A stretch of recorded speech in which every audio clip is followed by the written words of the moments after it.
Assalamualaikum warahmatullahi wabarakatuh. Halo teman-teman semuanya, kembali lagi bersama saya Bunga Ratnasari. Nah, pada pembahasan kali ini, saya akan membahas tentang landasan dan prinsip pembelajaran tematik. Apa-apa saja sih yang ada dalam landasan dan prinsip pembelajaran tematik ini? Mari kita bahas bersama-sama ya teman-teman. Yang pertama ada ciri-ciri pembelajaran tematik. Ciri-cirinya yang pertama berpusat pada siswa. Pembelajaran tematik berpusat pada siswa. Hal ini sesuai dengan pendekatan belajar modern yang lebih banyak menempatkan siswa sebagai subjek belajar, sedangkan guru lebih banyak berperan sebagai fasilitator yang memberikan kemudahan kepada siswa untuk melakukan aktivitas belajar. Yang kedua, memberikan pengalaman langsung. Pembelajaran tematik dapat diberikan pengalaman langsung kepada siswa. Dengan pengalaman langsung ini, siswa dihadapkan pada sesuatu yang nyata atau konkret sebagai dasar untuk memahami hal-hal yang abstrak. Yang ketiga, menghilangkan batas antar mata pelajaran. Dalam pembelajaran tematik, pemisahan antara mata pelajaran menjadi tidak begitu jelas. Fokus pembelajaran diarahkan kepada pembahasan tema-tema yang paling dekat dan berkaitan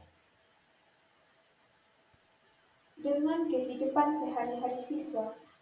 Yang keempat yaitu menyajikan konsep dari berbagai mata pelajaran. Pembelajaran tematik menyajikan konsep-konsep dari berbagai mata pelajaran dalam suatu proses pembelajaran. Dengan demikian, siswa mampu memahami konsep-konsep secara utuh. Hal ini diperlukan untuk membantu siswa dalam memecahkan masalah-masalah yang dihadapi dalam kehidupan sehari-hari. Yang kelima yaitu bersifat fleksibel. Pembelajaran tematik bersifat luas atau fleksibel, di mana guru dapat mengaitkan bahan ajar dari suatu pelajaran dengan mata pelajaran lainnya, bahkan mengaitkannya dengan kehidupan siswa dan lingkungan di mana siswa sekolah. Dan yang terakhir yaitu hasil pembelajaran sesuai dengan minat dan kebutuhan siswa. Siswa diberi kesempatan untuk mengoptimalkan potensi yang dimilikinya sesuai dengan minat dan kebutuhannya. Nah, yang selanjutnya ada prinsip-prinsip pembelajaran tematik. Prinsip-prinsip pembelajaran tematik yang pertama yaitu terintegrasi dengan lingkungan. Maksudnya, pembelajaran dikolaborasikan dalam kehidupan sehari-hari siswa. Yang kedua, memiliki tema sebagai alat pemersatu dari 7 mata pelajaran, yaitu PPKN, Bahasa Indonesia, Matematika, PJOK, SBDP, IPA, dan IPS di sekolah dasar. Yang ketiga, menjadikan belajar sambil bermain dan menyenangkan. Yang keempat, memberikan pengalaman langsung yang bermakna bagi peserta didik. Yang kelima, menanamkan konsep dari 7 mata pelajaran ke dalam proses pembelajaran. Yang ketujuh, pembeda antara mata pelajaran tematik dan mata pelajaran yang lainnya. Yang kedelapan, pembelajaran dapat berkembang sesuai dengan kemampuan, kebutuhan, dan keadaan peserta didik. Yang kedelapan, pembelajaran bersifat fleksibel. Dan yang terakhir, penggunaan variasi metode dalam pembelajaran. Yang selanjutnya ada kelebihan dan kelemahan pembelajaran tematik. Kelebihannya yang pertama yaitu pengalaman dari kegiatan sangat relevan. Yang kedua, kegiatan-kegiatan yang dipilih dalam pelaksanaan pembelajaran tematik bertolak dari minat dan kebutuhan siswa. Yang ketiga, kegiatan belajar akan lebih bermakna dan berkesan bagi siswa. Yang keempat, membantu mengembangkan keterampilan berpikir siswa. Yang kelima, menyajikan kegiatan belajar yang bersifat pragmatis sesuai dengan permasalahan yang sering ditemui siswa. Yang keenam, mengembangkan keterampilan sosial siswa. Yang ketujuh, meningkatkan kerjasama antara guru dan siswa. Dan kelemahannya yaitu keterbatasan pada aspek guru, keterbatasan pada aspek siswa, keterbatasan pada sarana dan sumber belajar, keterbatasan pada aspek kurikulum, keterbatasan pada aspek penilaian, dan yang terakhir, keterbatasan pada aspek suasana belajar. Yang selanjutnya, implikasi pembelajaran tematik. Pada implikasi pembelajaran tematik ini, yang pertama yaitu ada implikasi guru. Pembelajaran tematik memerlukan guru yang kreatif, baik dan dalam menyikapi kegiatan atau pengalaman belajar bagi siswa. Juga dalam memilih kompetensi dari berbagai mata pelajaran yang mengatur agar pelajaran menjadi lebih bermakna, menarik, menyenangkan, dan utuh. Yang selanjutnya ada implikasi bagi siswa. Siswa harus siap mengikuti kegiatan belajar. Dalam pelaksanaannya dimungkinkan untuk bekerja secara individual, pasangan, kelompok kecil atau klasikal. Yang kedua, siswa harus siap mengikuti kegiatan belajar yang bervariasi secara aktif. Misalnya melakukan diskusi kelompok, mengadakan penelitian sederhana, dan pemecahan masalah.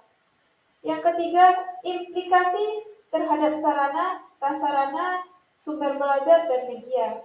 Pembelajaran tematik pada hakikatnya menekankan pada siswa, baik secara individual maupun kelompok untuk aktif mencari, mengali, dan menemukan konsep serta prinsip-prinsip secara holistik dan otentik.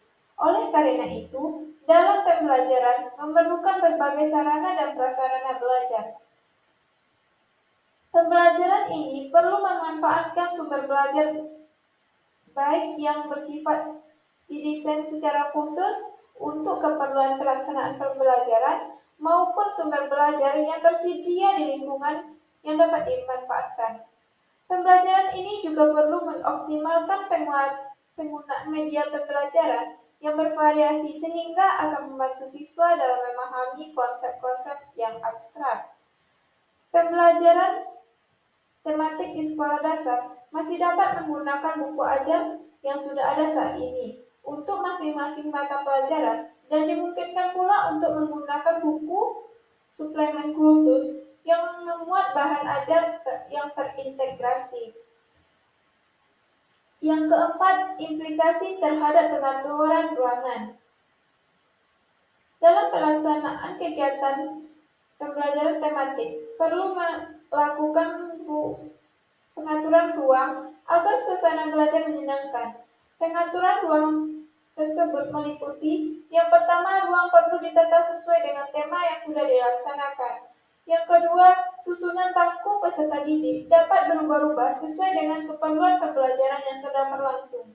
Yang ketiga, peserta didik tidak perlu duduk di kursi tetap, dapat ditukar dengan karpet dan tikar. Yang keempat, kegiatan hendaknya bervariasi dan dapat dilaksanakan baik di dalam kelas maupun di luar kelas. Yang kelima, dinding kelas dapat dimanfaatkan untuk memajang karya peserta didik dan dimanfaatkan sebagai sumber belajar. Dan yang terakhir, alat dan sarana sumber belajar hendaknya dikelola sehingga memudahkan peserta didik untuk menggunakan dan menyiapkannya kembali. Dan yang terakhir yaitu ada implikasi terhadap pemilihan metode. Sesuai dengan karakteristik pembelajaran tematik, maka dalam pembelajaran yang dilakukan perlu disiapkan berbagai variasi kegiatan dengan menggunakan multi metode, misalnya percobaan, bermain peran, tanya jawab, demokrasi, dan bercakap-cakap. Yang selanjutnya ada pembahasan tentang landasan pembelajaran tematik.